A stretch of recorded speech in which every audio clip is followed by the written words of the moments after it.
All right, so I'm going to tell you a really easy mnemonic device to remember. His name is pronounced Esau, and you know how you can remember that? It's because in the Bible they say he's a wild ass of a man. And yes, I can say ass because it's in the Bible. And he says he's a wild ass of a man, and so it's like Esau, you know, like hee-haw. It's like, come on, somebody give it. No. And I'll correct my biblical knowledge. It wasn't actually Esau. It was actually Isaac's half-brother-in-law, or half-brother Ishmael. But that was the wild ass of a man. But I try to think of it as Esau. Sorry, it would have been more convenient. So here we are, right? A few weeks ago, we encountered a problem in Scripture with Abraham and Sarah. It was something that they needed to overcome so that their ancestors could become a great nation and be a blessing to the entire world. Does anybody remember what that was? What was the problem? They couldn't have a baby, right? But God delivered on his promise, and they conceived a child in their old age, and now that son, Isaac, has reached childbearing age. And guess what? They can't have kids either. For whatever reason, they also cannot have kids. And of course, it only talks about it by saying that Rebekah was barren, because the women always gets all the blame and all the shame behind that.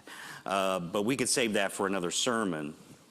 Now, from a literary standpoint, the viewpoint of an author writing a story, because this is what we have here. We have a piece of sacred literature. A story that's come down from thousands of years ago. From the viewpoint of literary critique, we would be justified in saying, isn't this a little redundant? Didn't we just do this? The whole barrenness thing?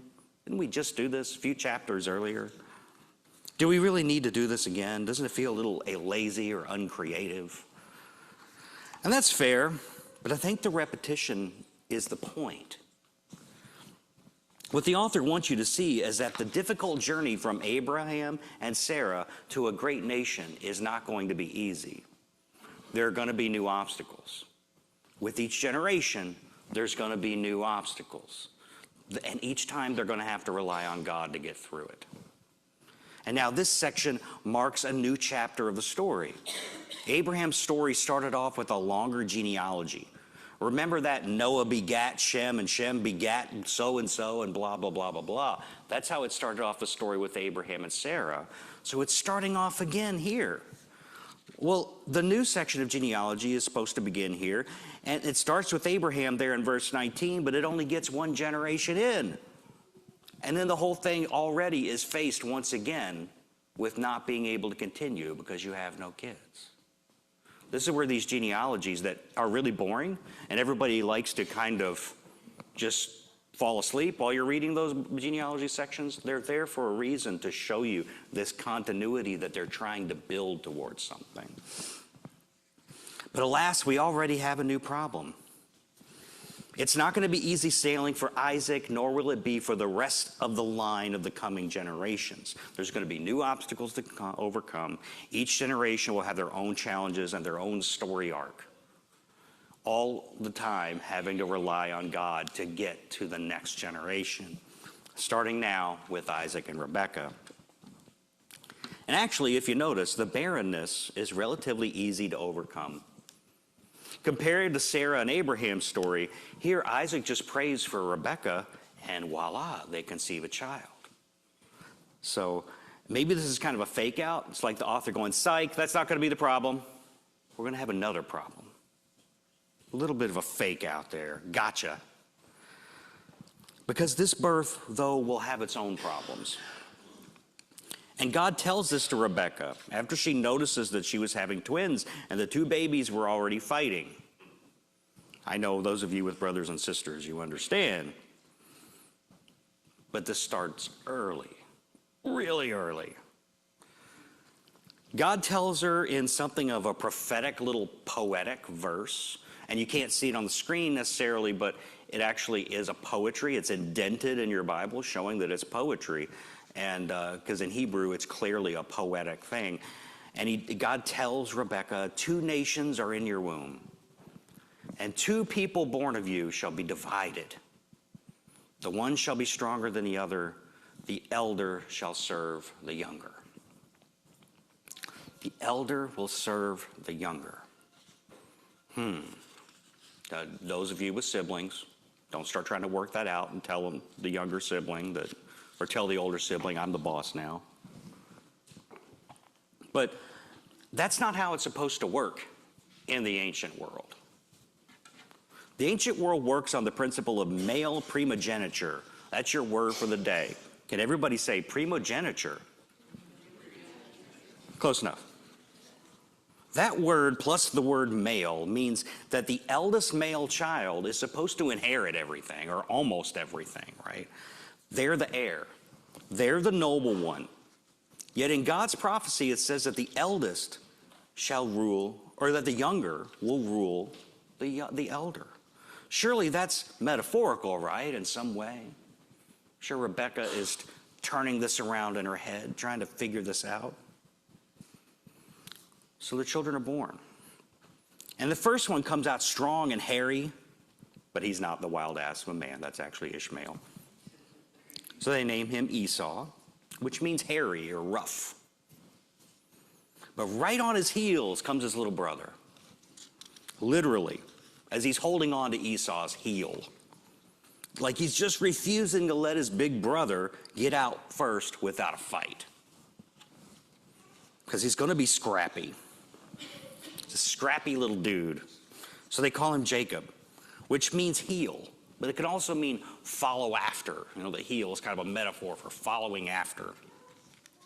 Kind of like we would say on his heels. You would say somebody's right on his heels if it was a race, right?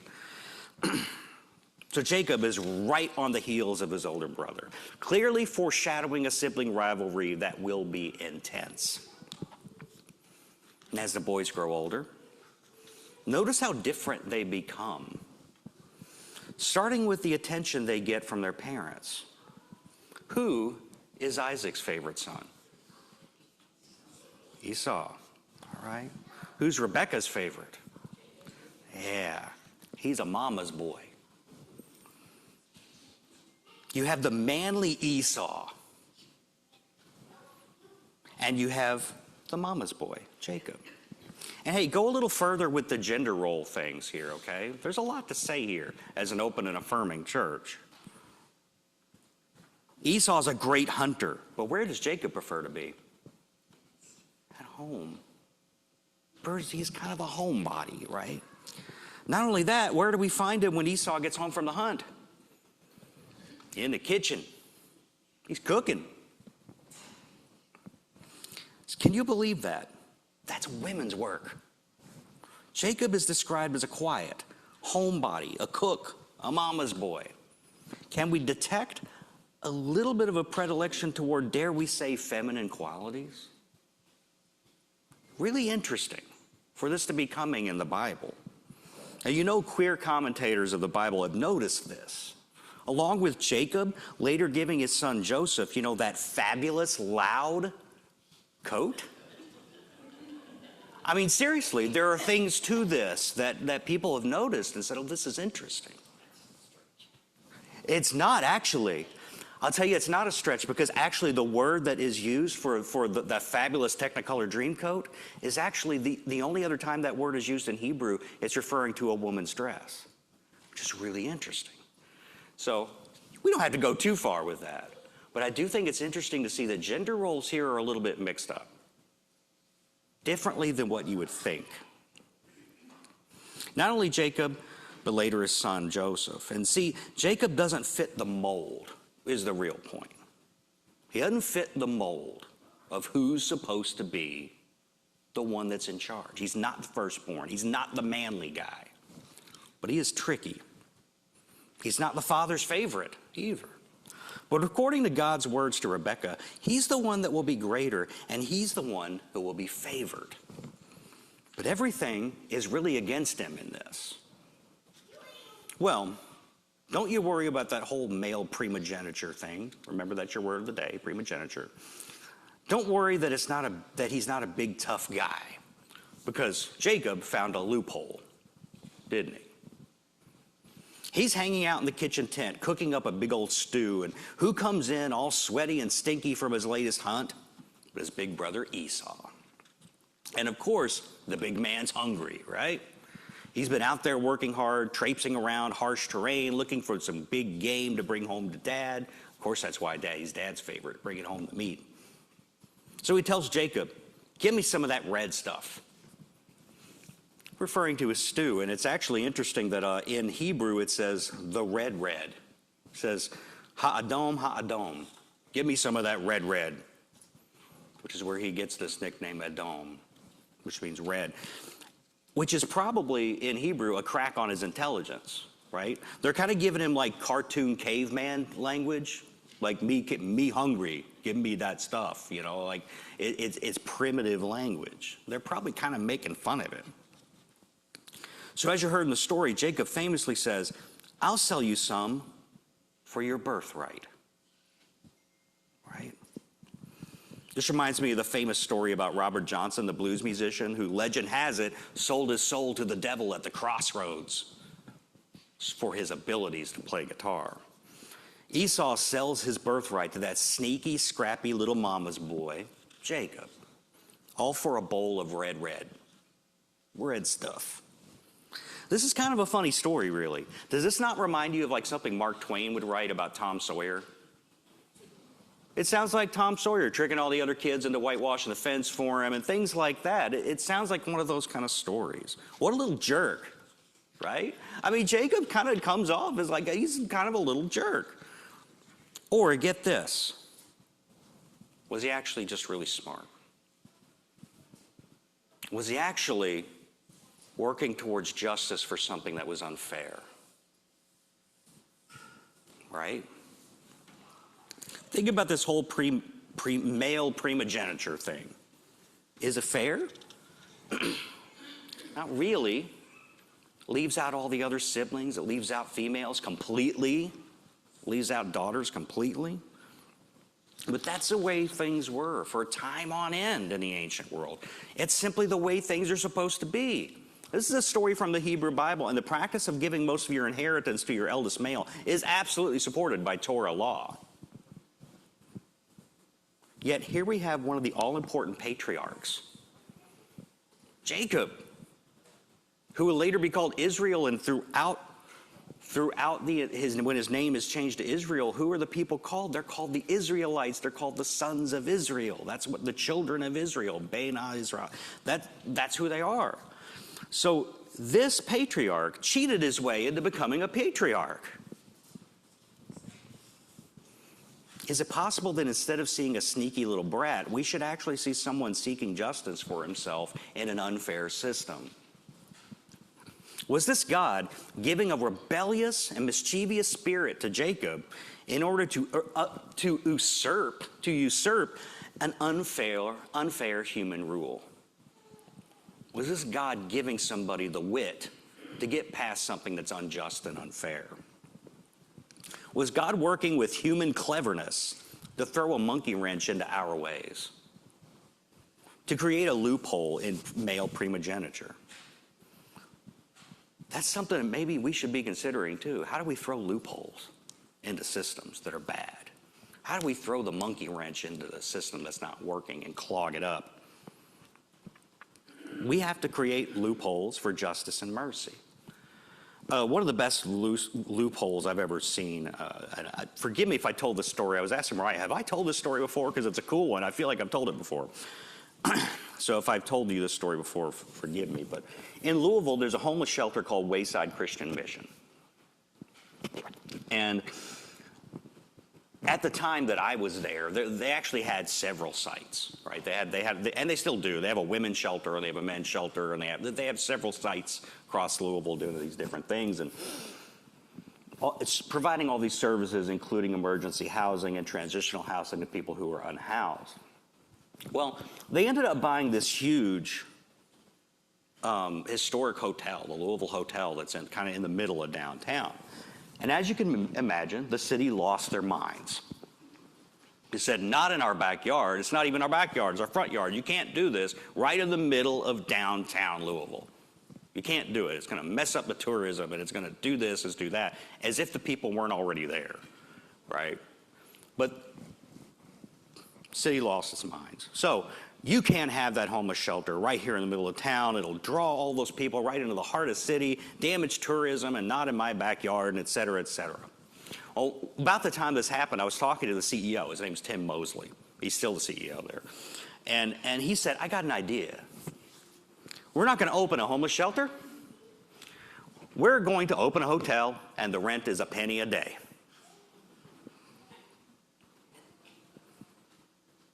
And that's what he did. The hotel is now operational.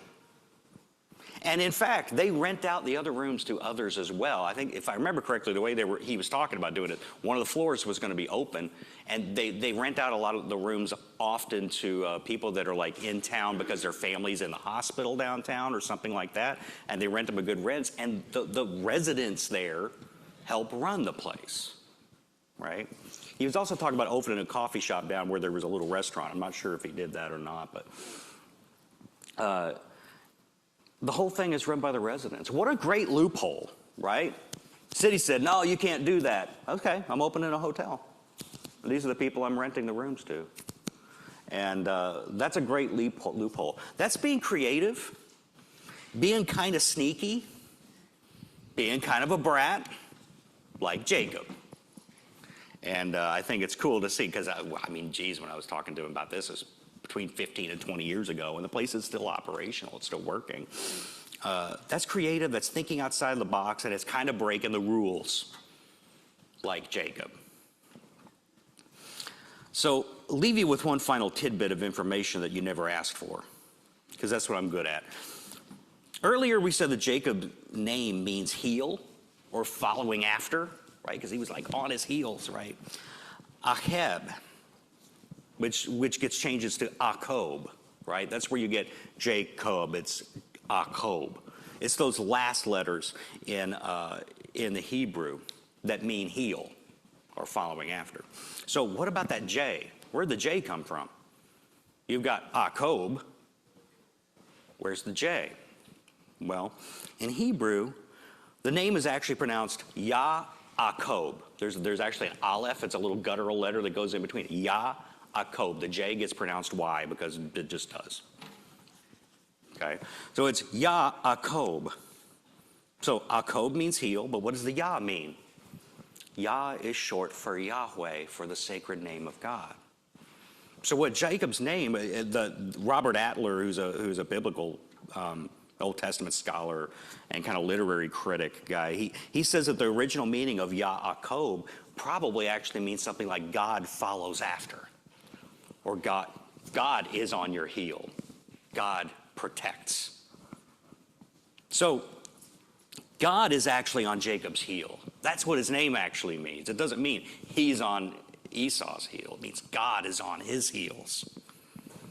God's on Jacob's heels, following closely after him to protect him, even in his little sneaky, conniving ways. This story goes on about how he continues to steal the birthright from Esau. It's a great story.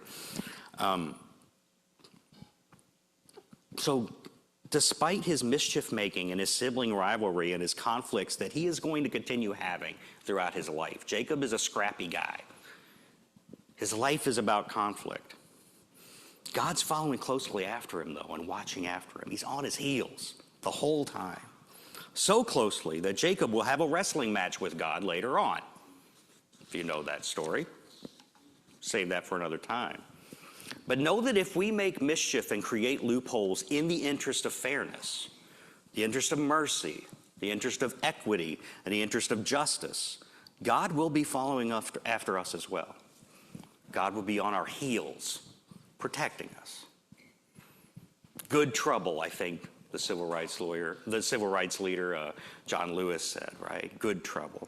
So don't be afraid of making some good trouble from time to time, because apparently God approves. It's what he did with Jacob, and that's what he'll do for us. Amen?